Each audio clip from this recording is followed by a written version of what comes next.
Who is Chenesai, or rather, maybe what is Chenesai? I feel like every year I have to reintroduce myself. Layers that come out each year have begun to define that which I'm destined for. Who is Chenesai? Chenesai is the light, she who brings light. That is the direct translation of what Chenesai means. What is Chenesai? Chenesai is a three-layered entity that houses a clothing brand named after Chenesai and King K brand, which houses the Pants Brothers. It houses the Trade and International Investment Portfolio, Community Upliftment, and those are the projects that we do with women. We talk about women, we do projects with the community. 2019, oh my goodness, where do I start? This year started with a big bang. With our Fashion Futures project, a multinational project in collaboration with British Council and Natal Media. It is a project that began to recover, reveal, and celebrate the future of fashion in the different spaces within Africa as well as the UK. Working with Hannah, Helen from the UK, working with the ladies, the researchers for the project, was so amazing that it grew me within itself. I always laugh because when we started planning for Fashion Futures, I was pregnant with my last born child.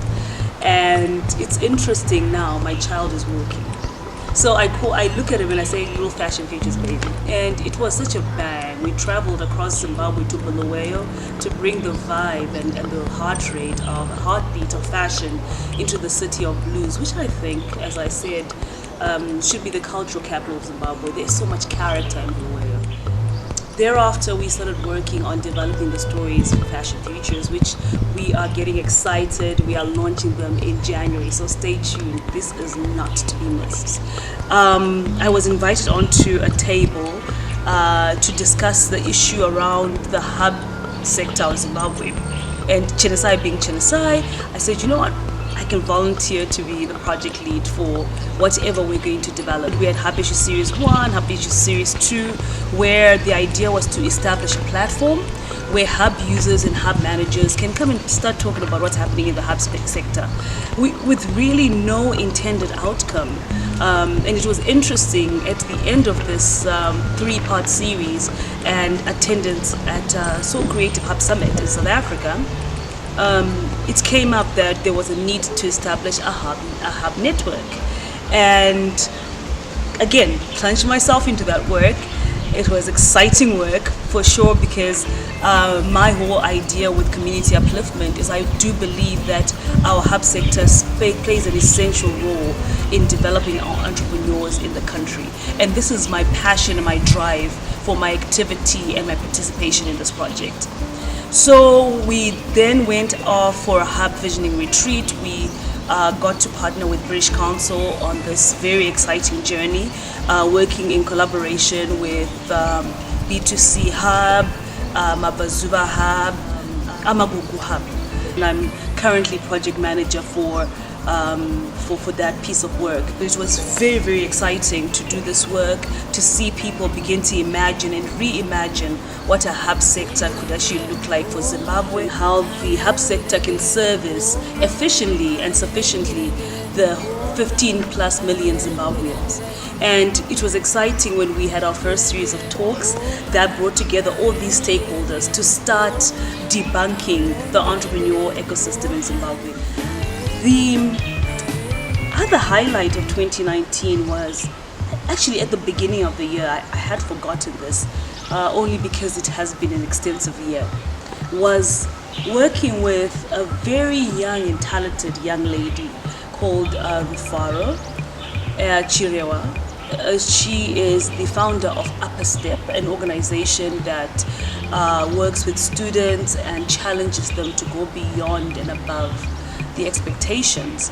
And we worked with her on a youth awareness campaign right in January, where we invited a bunch of youth around the table to start talking about their goals for 2019 and to discover I suppose, in a way, to challenge themselves to go above and beyond just the surface.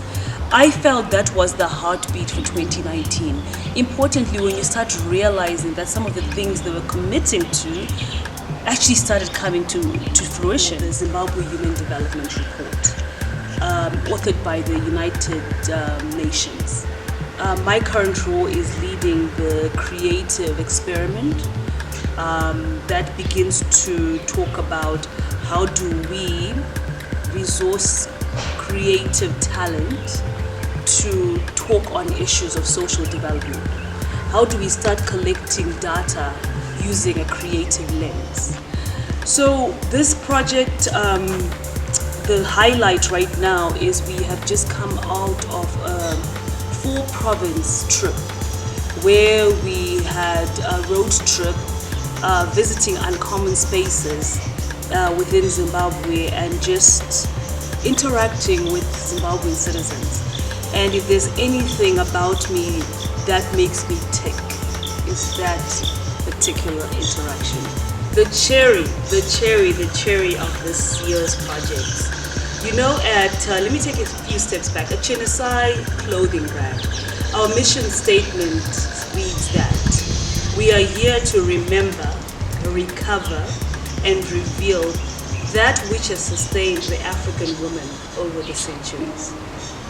This is important because at the core of the work that I do is the notion that for sustainable women's empowerment, we need to have sustainable system reforms. And this year has not made me any more happier than the coming into life of the creative tribe ZW, a platform that will celebrate, give voices to the creative system.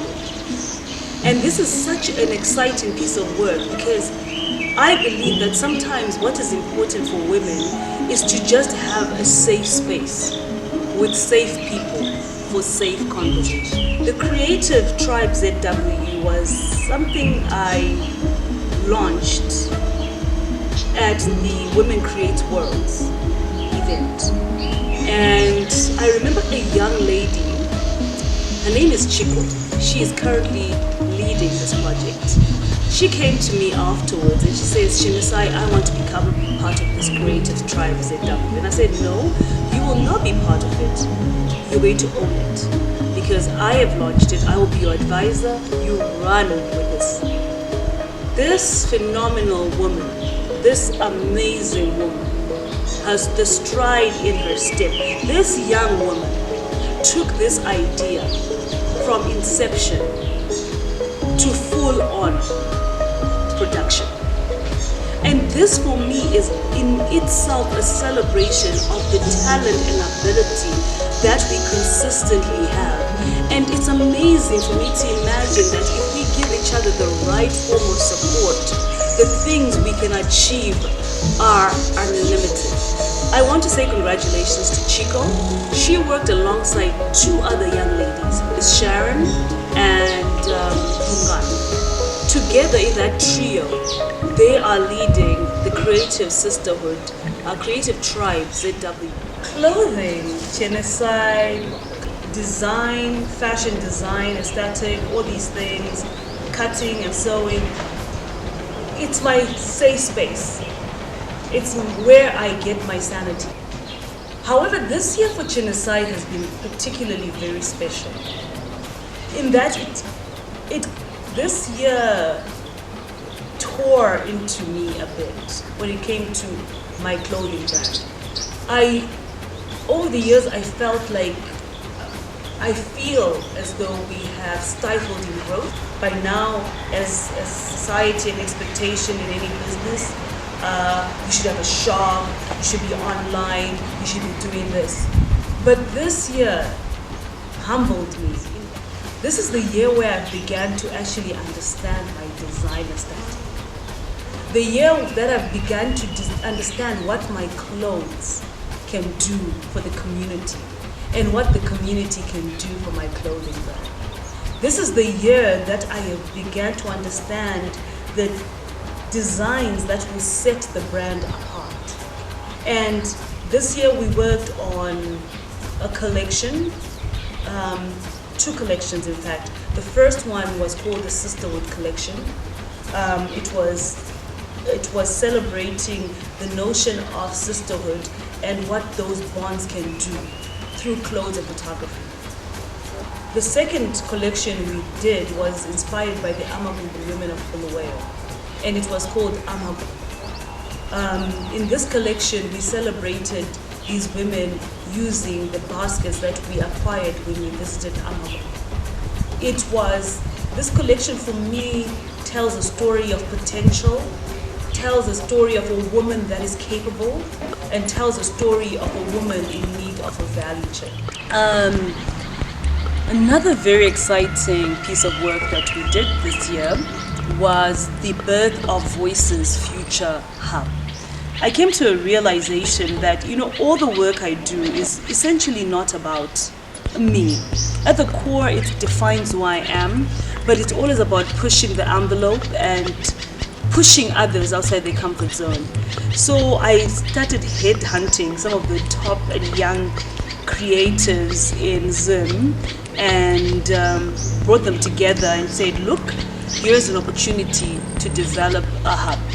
The hub there's 5 of us, and we all gave each other different portfolios. So there is Tadiwa, there is Rowan, there is Sharon, there is Chenesai, and there is Adrian. And we also this year got to work with Jacaranda Music Festival, where we were trying to push the envelope in terms of understanding that fashion is just more than fashion. I mean, music is just more than music, and trying to talk about the importance of branding musicians. The one thing that people never understand, because conventionally when you are a lawyer, you're supposed to be roped up or sitting in an office. Lucky for me, I suppose, I chose that type of law that doesn't allow me to do that. I suppose maybe it's for a blessing or for a reason. I specialized in trade and investment law in Africa. And what for me that meant was it called upon me to understand what the trade scenes or scenarios or environment or ecosystems were like on the ground, which is why I spend a lot of my time with the traders on the ground, because these are the very traders that we need to figure out systems that will sustain their trades and build legacy businesses. This year has been the year that began joining the dots between my trade and investment law portfolio, my Chenesai brand clothing portfolio, and my community upliftment portfolio. Right now, if you look at these portfolios and these layers, they are like this. But for 2020, big one, value addition. I think it's time. We are now focused on the quality of our production, the quality of our clothing brands, the quality of our output in our trade and investment law portfolio, the quality of our output on the Community Reach project. I think we have done a lot of sensing. We have sensed, we have gathered data, we now know. It's now time to package it and value add so that we can be the force that we were destined to be.